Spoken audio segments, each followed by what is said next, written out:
හැමදේම ඉවරයිද? නෑ, මේ තමයි ආරම්භය. නදුන්ගේ ෆෝන් එකේ ස්ක්‍රීන් එක තාම ඔන් එකේ. වෙලාව හරියටම රෑ 2:59යි. WhatsApp chat එකේ අවසාන මැසේජ් එක. මට සමා වෙන්න. අපි මෙතනින් නවතිමු. ඔව්. එක වාක්‍යයක්. ඒ වාක්‍යයට පුළුවන් වුණා නදුන්ගේ ජීවිතය විනාශ කරන්න. ඒ මොහොතේ ඔහු හිටියේ ජනේලෙ ළඟ වාඩි වෙලා නගරයේ දැල්වෙන විදුලි පන්දම් දෙස බලාගෙන. මිනිසුන්ගේ ජීවිතේ ඉස්සරහට යනවා. ඒත් මගේ ජීවිතේ එක තැනක නතර වෙලා. මට මදිද? මට වැරදුනාද? හිතේ තිබුණේ ලොකු බරක්.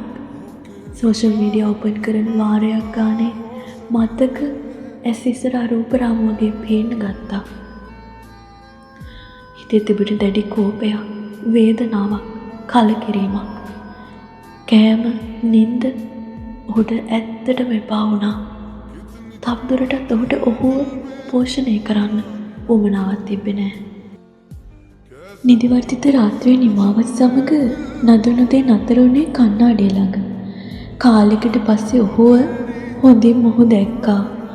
ඇස් යට අඳුරු වලාකුළු, මූණ දුක විසින් ගිලගෙන. ඉතින් එක හිතවිල්ලක් හිතට දෝංකාර දුන්නා. මට නැති වුණේ එක්කෙනෙක්. මම මාව නැති කරගන්න ඕනද? ඒ ඔහුගේ හැරවුම් ලක්ෂ්‍ය වුණා. ඉතින් ඔහු පියවර කීපයකින් ආරම්භ කරා. හැමදාම උදේ 6ට නැගිටිනවා. විනාඩි 10ක් ඇවිදිනවා. දවසට පොතක පිටු කිහිපයක් කියවනවා. ජිම් එකට යනවා.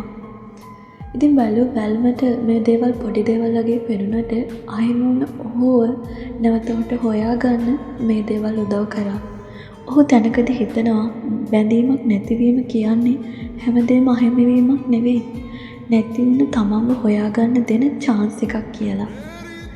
ඉතින් කාලය ගෙවිලා යනවා. දින සති මාස ගණන් ගෙවිලා යනවා. ඔහු ජීවිතේ අලුත් ස්කිල්ස් වර්ධනය කරගත්තා. ස්මෝල් බිස්නස් අයිඩියා එකක් ස්ටාර්ට් කරා.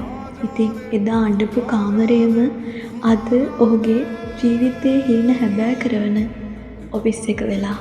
එක දවසක් ෆෝන් එකට මැසේජ් නොටිෆිකේෂන් එකක් ආවා. Wow, you have changed a lot. I'm proud of you. ඒත් නදුන් බැලුවේ නෑ කවුද කියලා. මොකද එයාට වැඩක් නැති නිසා. හැබැයි එයා hina වුණා. ඒක රිවෙන්ජ් ස්මයිල් එකක් නෙවෙයි. ඒක self respect ස්මයිල් එකක්. බැඳීමක් නිසා බින්දුවටම කඩාගෙන වැටෙන නදු ඒ බැඳීම බිඳ වැටීම නිසාම ජීවිතයේ හොඳම වර්ෂන් එක අවදි කරගත්තා. අපේ ජීවිතයට එන මිනිස්සු හැමෝම හැමදාම අපිත් එක්කින් නෑ. හැබැයි ඒගොල්ල අපිට අපේ හොඳම වර්ෂන් එක පෙන්නලා දෙනවා. ඉතින් අද වෙනකොට නදු සාර්ථක තරුණයෙක්. පර්ස් එක නොබලා වියදම් කරන්න පුළුවන් ආර්ථිකයක් තියෙන සාර්ථක තරුණයෙක්. නදුගේ කතාවේ අවසාන ලෙසන් එක මෙච්චරයි. බ්‍රේකප් එකක් කියන්නේ අපේ ජීවිතේ කඩාවැටීමක් නෙවෙයි. ඒක තමයි රියල් ලයිෆ් එකට අපිව තල්ලු කරන බිගිනින් එක. අන්න ඒකයි.